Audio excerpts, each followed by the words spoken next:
Tate Max.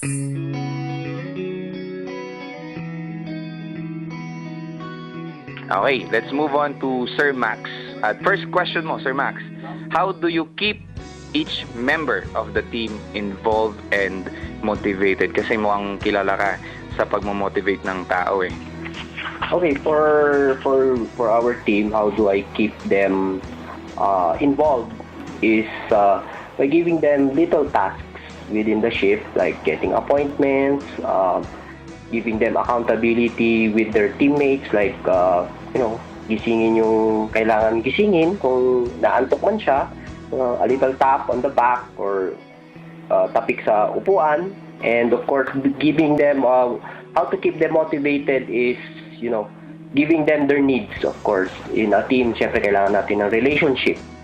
Relationship is the basic foundation of a team, because without relationship, the team will not work.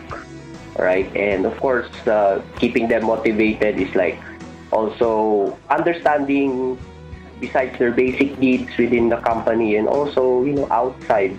I give them tips, I give them inspiration, or motivational talks and things that they can use outside also the company. Kasi kung puro company rin, di ba, syempre parang stress na sila. Some things that they can use outside also the company. Ano yung pinaka, sir, incentive na inalay mo sa kanila na talagang pinagtrabahuan nila? Meron ba? Incentive? What do you mean? Okay, sir, parang challenge sa kanila, matatanggap niyo itong bagay na to kung gagawin yung best. Yung mga ganong factor ba? There was a point na we have to reach like 80 or 95%. But sometimes, parang yung push is great. But, overall, pag nakakamit man nila yun, there's always something for them. Yun.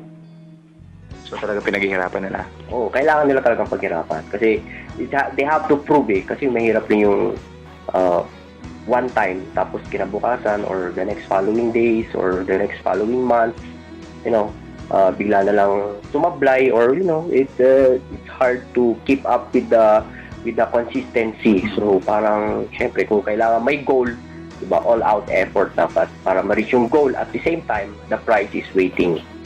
Okay, alright, next question. So, kilala ka, sir, na bilang isa sa mga talented na team leaders dito sa NTU. So, can you please give us an example of a creative solution to an unexpected situation na nangyari sa team nyo, and when your leadership skills are needed? Ang habol mo nun? Ano yun?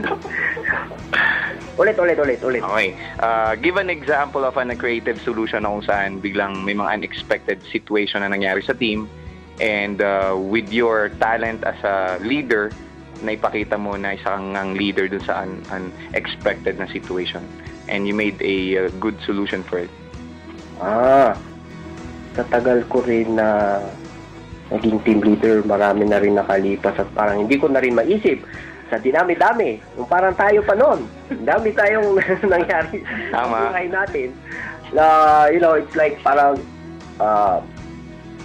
blink of an eye, bigla tayo nagkakaroon tayo ng solution. Pero lately, so far, wala pa naman akong na-experience na ganun. Walang kinalaman sa relasyon to, ha? Wala naman. Okay, good. So now, what would you like to say to your dialers? Nandiyan ang camera natin. Alright, Team Max, dahil, sa atin, considered as institusyon na republika ng TM, I'd like to say thank you for all the efforts. I know you're always pushing for being number one, and in our hearts, number one pa rin tayo, even though we can't make it. Yung mga effort ninyo sa akin is very important. Nandun makikita ko sa inyo yung mga pagpupursige ninyo, and of course the effort and the heart. You're putting your heart into your job, into your branch, into the team. Alright, so sometimes we're up, sometimes we're down, but bottom line, deep inside, we're number one.